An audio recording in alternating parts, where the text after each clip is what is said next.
The Mariners wrap up their season set with a team they could very well see in the postseason, and the pitching matchups favor them heavily. But will they be able to take their second straight series from the Guardians?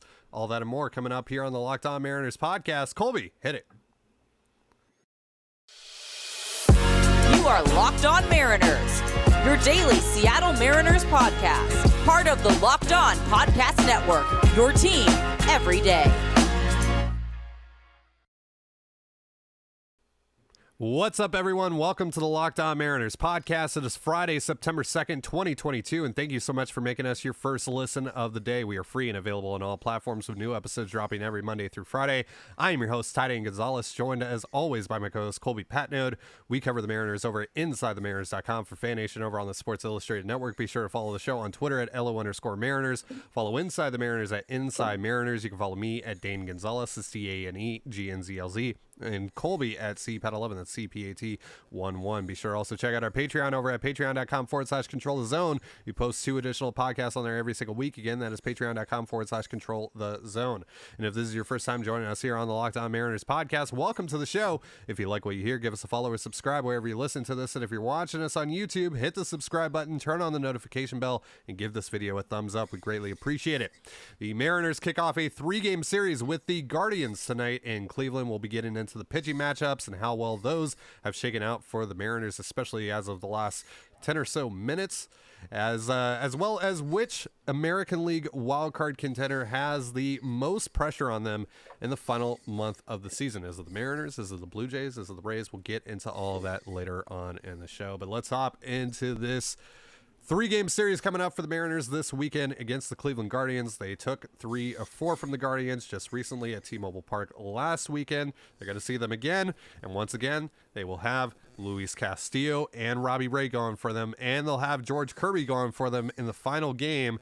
And for tonight's game, which will be started by Luis Castillo for the Mariners, the Guardians were supposed to counter with Zach Plesac, but he's been scratched from the start tonight with a hand injury, and now Cody Morris will be making his major league debut for the Guardians as an opener, we presume, because the last time he threw a baseball down in AAA, he only threw 28 pitches. So, and he's returning from injury. So, does this work out even better for the Mariners than facing Plesac, Colby? Judging by the minor league numbers, no. Morris misses a ton of bats and he doesn't walk guys. It looks like Cleveland has, created another bona fide starter out of thin air like they seem to do every couple of years now. So, and Plesac's not very good. He's fine against the Mariners last time out, but that's mostly because the Mariners offense is abysmal. So, no, I don't know if they're catching a break here or not. I guess getting to the bullpen and kind of, setting the tone in game 1 of forcing Cleveland to use their bullpen is beneficial. But it's a pretty good bullpen. So it's certainly not a cakewalk by any stretch. So we'll see how long Morris can go. Hopefully, it's just an inning or 2. Yeah, and I do feel like sometimes the Mariners operate best second, third time through the lineup, seeing the same guy. The first time through the lineup is usually a disaster for the Mariners. And then they make their adjustments and they can score a couple runs. They're not going to see anybody twice tonight. So we'll see how it goes, but I wouldn't say it's a beneficial scratch for the Mariners, but I will say that pitching matchup still should favor them, right? I mean, so it would be hard to say that they don't have the advantage heading into tonight's game. Well, perhaps the one way that it does benefit them, and we'll see, as you said, how long Morris is actually able to go in this game. Maybe the Mariners run him out of the first inning, or, maybe he's able to go 3 or 4 innings, and that kind of helps the Guardians save their bullpen. But, there's a possibility here that the Guardians are going to have to use quite a few guys out of their bullpen, and that's going to tax them for the rest of the weekend. So that puts them in a disadvantageous spot for the next 2 games, and this is one of the better bullpens in baseball. So anything you can do to chip away at them, I mean, that helps. That certainly helps you for the rest of the way here. All right, then tomorrow it's going to be Robbie Ray versus Aaron Savale. And Savale, Dylan Moore, of course, hit a 3-run home run off of him, but that was about it that they could get off of Savale. So hopefully, especially with Dylan Moore not with the team right now, hopefully someone else is able to step up and they're able to get a few runs off of him. But Robbie Ray going on the bump for the Mariners on that one. So, advantage Mariners once again on paper. And then Sunday, this is where it becomes, this is probably the closest pitching matchup between these two teams. Cal Quantrill versus George Kirby. I still favor Kirby in this one, but Quantrill is a really nice arm, and he's having a pretty good year. Yeah, you avoid McKenzie, you avoid Bieber. That's really nice. So yeah, pitching matchups line up pretty well. Who's going to hit the home run off of Savali this time? We know it won't be Jake Lamb. The Mariners refuse to use him for some reason. So I don't know, Carlos Santana, I guess. It's just one of those matchups where this is why when you look at the schedule and you say, well, oh, they have the advantage here, they have the advantage here, and you go, well, do they? Because the Mariners in this particular case are lining up their 3 best, and they're going up against the 3 worst of the Guardians. So it's one of those cautionary tales. Like, how is Cleveland playing? Well, they just lost 3 or 4 to the Mariners, and they lost 2 or 3 to Baltimore. So Cleveland's not playing well right now either. Over the last week, before that they were playing great. So it's one of those things. It is part of like that caution we give you every time we look ahead in the schedule. But things happen to line up for the Mariners really well right here, and they need to take advantage of it. Hopefully, they can find a way to win this series, scratch out a few runs, and continue to get the dominant performances they have from Castillo, Ray, and Kirby. So things looking up for the Mariners. It's going to be a common theme over the next 30 games. Can the offense do enough? Because you feel really good about the pitching. Yeah. The pitching should be able to come through here. Just need to get a couple of runs, couple of timely runs here and there, and be able to get out ahead, because again, can't win these games 0 to -1. You got to be able to score some runs. I know we harp on it all the time about the offense, and yes, this is a pitching and defense team, but you got to be able to score some runs to win these games. And hopefully they're able to take advantage of these pitching matchups, because again, like you said, you don't have to face Tristan McKenzie and you don't have to face Shane Bieber. This is a gift from the baseball gods going into this series. Take advantage of it. And also, again, if there is a disappointment here, you did get a little bit of a buffer sweeping the Tigers instead of, taking 2 or 3 there. So there is a little bit of a buffer there for disappointment, but don't, avoid disappointment at all costs here. Continue to stack wins, because every single win is just one step closer to finally ending the drought. Extend the buffer, right? Go take 2 or 3, and then all of a sudden you've won, what is that, 8 out of your last 9, and you're like, okay, great. Now we go and we have a setback against San Diego or Atlanta. It's fine. We're sitting fine. And the Mariners are in a good spot. I think they're 3.5 clear of the playoffs right now, of the cutoff line. So yeah, every win is massive, because you're not chasing anybody. You don't need anybody else to do anything for that win to carry any weight. So you just keep winning. Your magic number goes down, and you get one step closer to the playoffs. So just win. Find a way to win. I don't care how you do it. Find a way. Yep. Win a series. Yep. Mariners 15 games over 500 now at 73-58. They have I believe a 1.5 game lead over the Toronto Blue Jays for the second wild card, and they're about a half game behind of the Tampa Bay Rays for the first wild card. And of course, the Twins are also in the mix still. The Guardians, are still in the mix, because whoever loses the Central is going to be, kind of hovering around the wild card conversation as well. The Orioles, as well, they're still, they're still winning games. They're still hanging around somehow. So which of those teams has the most pressure on them? Is it the Mariners? Is it the Blue Jays? Is it the Rays?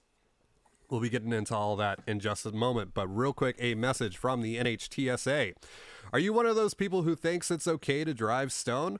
What's the worst that could happen? You end up driving below the speed limit? It's no big deal, right? Wrong. The truth is your reaction times slow way down when you're high.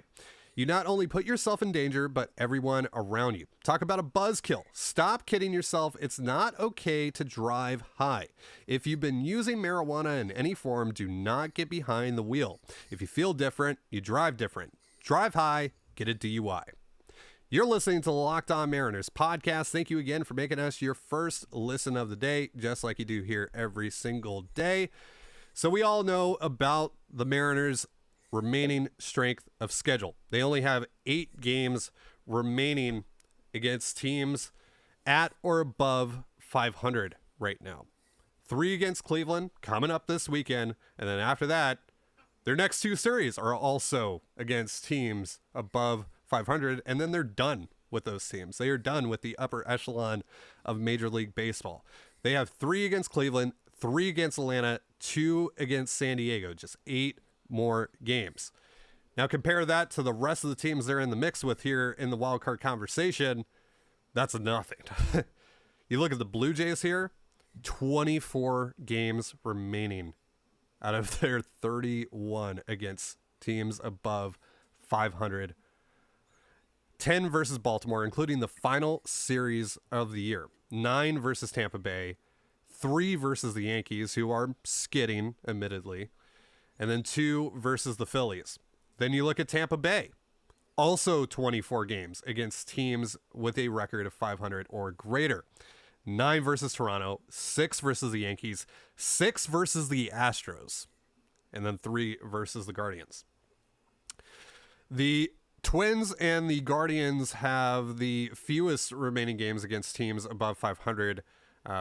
Second and third fewest behind the Mariners.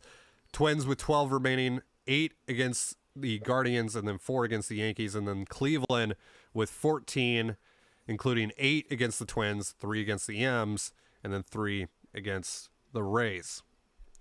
So looking at these numbers, just math and using common sense about where these teams stand and all this stuff, the Mariners have it's very clear the Mariners have the clearest path to getting to the postseason here.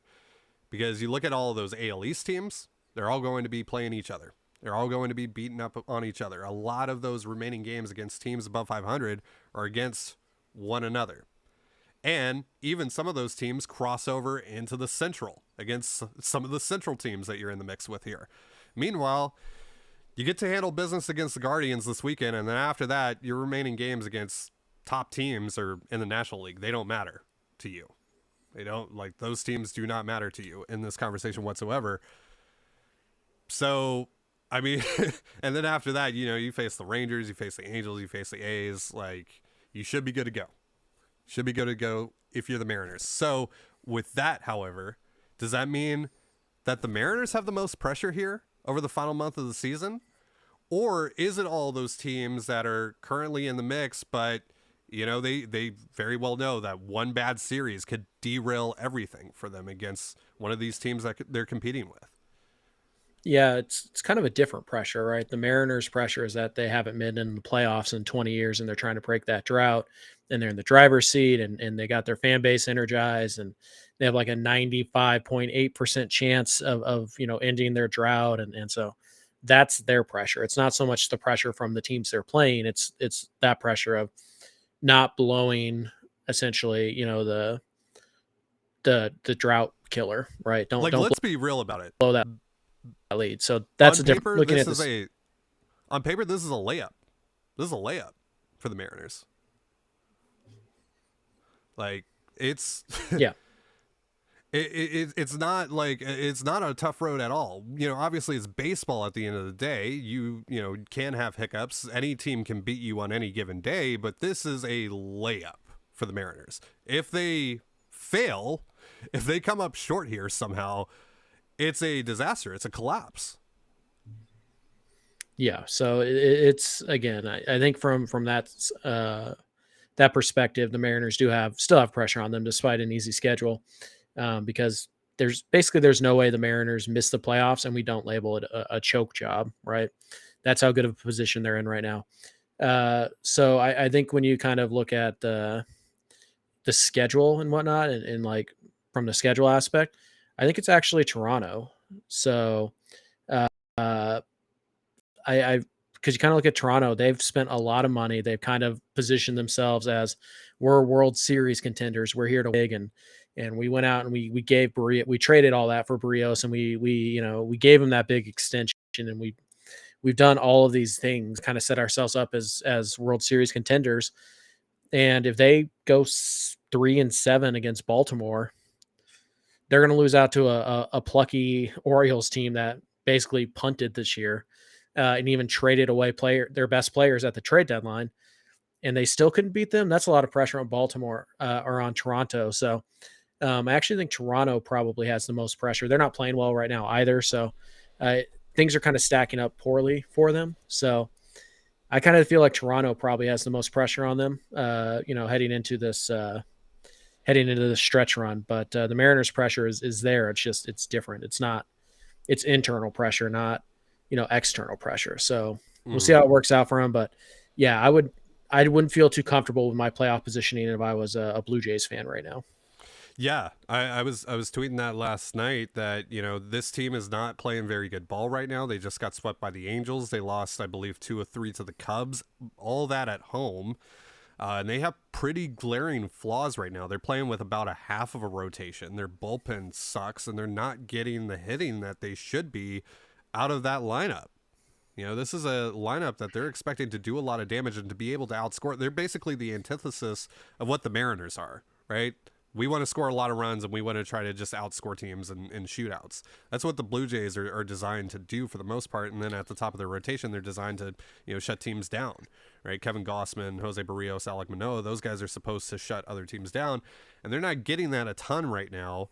And the offense is just floundering a little bit. And again, they got 10 more games against an Orioles team that's surging, including the final series of the year. And speaking of the Orioles, my mistake, I forgot to put them in the graphic that we put up here. That's what I get for making a graphic 5 minutes before we hop on the show.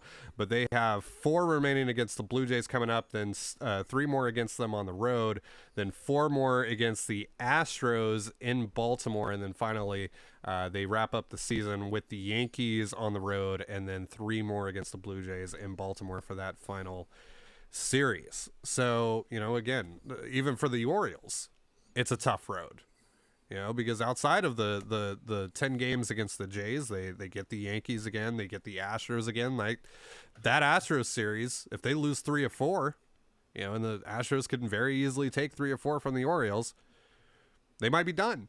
That might be it for them. One wrong move here can mess things up for any of these AL East teams, and especially any of these AL Central teams, whether it be the Twins or the Guardians, because I would be stunned if 2 AL Central teams made the postseason this year. I feel that it's the division winner, and that's it. Neither one of those teams are making the wild card. Yeah, I mean, you just kind of look at it right now. Minnesota's 3 games back of the last wild card spot. They're 5 games back of the first wild card spot. So you look at it and you say, I mean, it just seems unlikely. Maybe they can catch Toronto. They're only 3 back there, but even that 3 back with 30 to play is quite a bit. So it's every day the season gets shorter, your odds get lower if you're not in the driver's seat. So yeah, Minnesota's inclusion in the wild card, honestly, is really just, it's Cleveland versus Minnesota. So they are competing for a 1 playoff spot. I just don't believe that spot is the wild card. I believe the Central will get 1 team in. I think, Cleveland or Minnesota is going to win 85, 86 games and win that division. But I don't think that, winning 85, if you're Minnesota, for example, I don't think you're going to have more wins than Tampa or Seattle. Again, maybe Baltimore and Toronto really beat up on each other, but Minnesota to me is playing for their division, and that's their playoff hope is the division title. Wild card for me right now, and things can change. All Minnesota has to do is Minnesota goes on a 7-game winning streak, and all of a sudden everything changes, right? So they're still in it, but for me right now, the way I kind of have to look at it is that it's 4 teams for the 3 wild card spots, and it's 2 teams for the Central. So technically 6 teams competing for 4 playoff spots, but if you're a Mariners fan, really the only spot you can win and should care about is the wild card. So from our perspective, it's 4 teams battling for 3 spots, and the Mariners are the team best equipped to, not only win one of those wild card spots, but honestly, they're in best position to host, to be the 4 seed. So And that's something that does have value. So hopefully we get to a point where the last week of the season we're talking about like, hey, the Mariners have a good shot to win the 4 seed, but they've already clinched. So how do they handle that? That's the ideal scenario, because you don't want to be waiting around for Baltimore and Toronto to kind of, do their battling. Plus side, again, I keep bringing this up. Nobody else seems to bring it up, so I'll keep bringing it up. You do hold the tiebreaker off of both of those teams. So in theory, you basically have an additional game lead on each of them. So right now, I mean, you're only 1.5 up on, or 2 up on Toronto. You're really 3, and you're 3.5 up on Baltimore. You're really 4.5 up on Baltimore, just because you own those tiebreakers. When you look at the schedules here for all these teams, the clearest path to winning a 10 game, to rattling off a 10-game win streak is Seattle.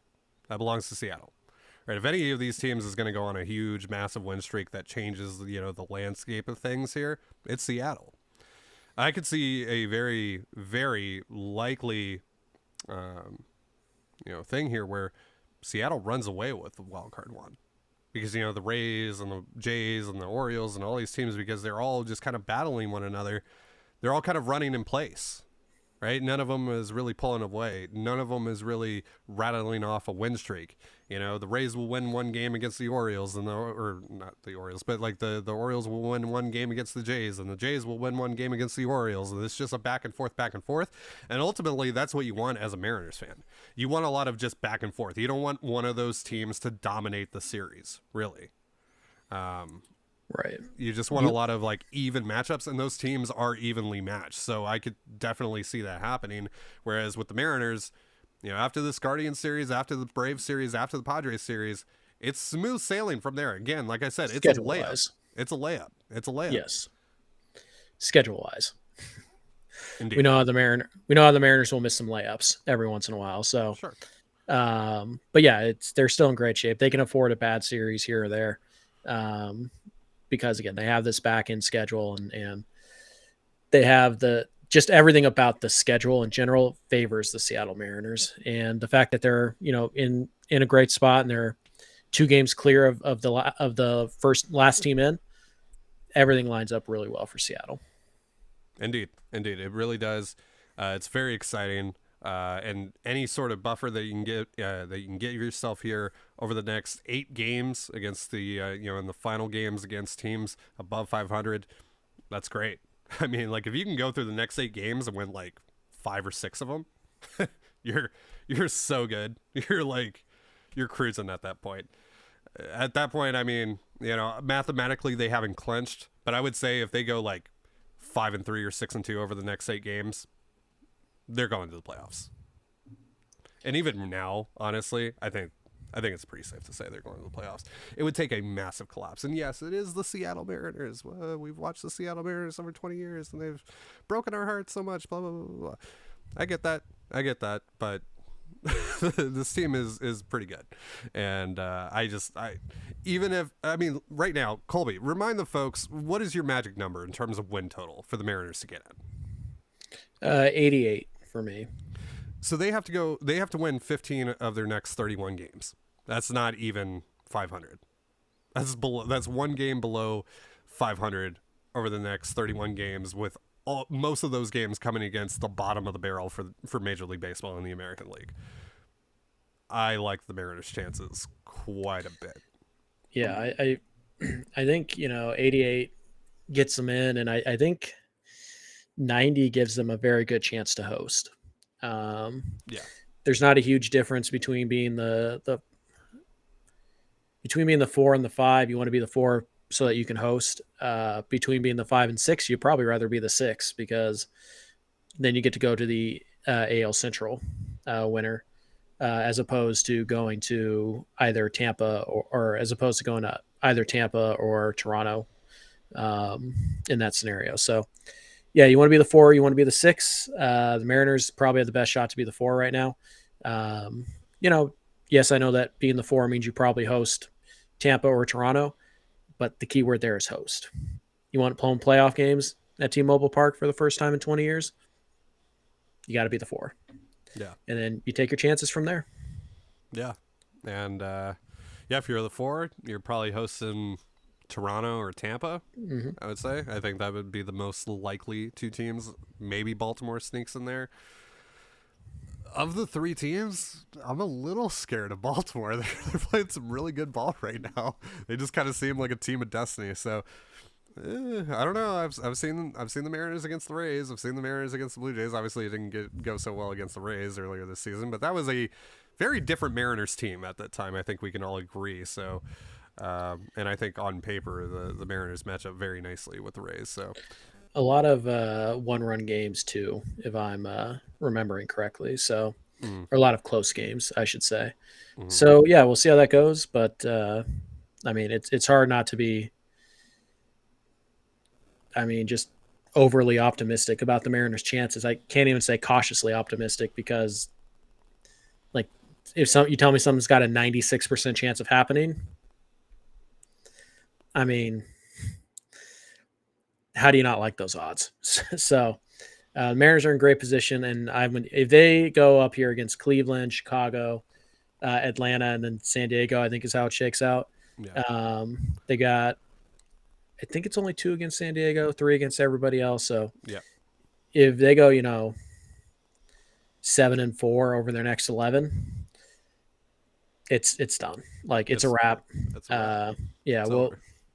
we'll still wait for the official, like, before we celebrate on the podcast or anything like that. But yeah, I mean, at that stage, it's unless the Mariners do something like lose like 8 of 9 or something somewhere down the stretch, it's almost impossible to fathom that they're not going to make the playoffs, and they're playing really good ball right now. So as weird as it sounds, after the All-Star break, they struggled a little bit. They've dropped some bad series, and yet they still have like the 4th best record in baseball since the All-Star break. There you go. They're just a good team. Just got to accept it. They have They're the a good best team. record in the American League over the last 60 games. Yep. And all of baseball, actually, I think. Oh, all So, of baseball, yeah. yeah. So again, they're a good team. They're a good team. They're a frustrating team. They're not a perfect team. They're not a great team. They're a good team.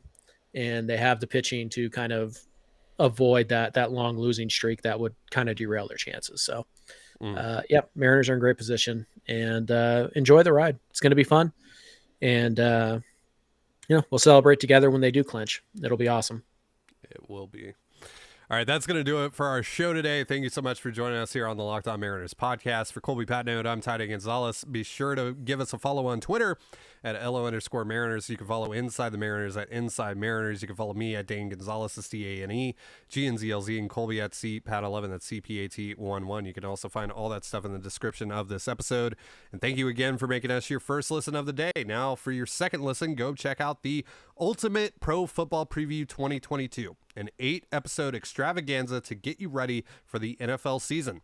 The local team experts of the Locked On Podcast Network, plus a betting eagle from Lee Sterling of Locked On Bets, all combining into one ultimate NFL preview. Search for Ultimate Pro Football Preview 2022 on your Odyssey app, YouTube, or wherever you get your podcasts. And with that, have yourself a beautiful baseball weekend, and we'll see you on Monday. Peace.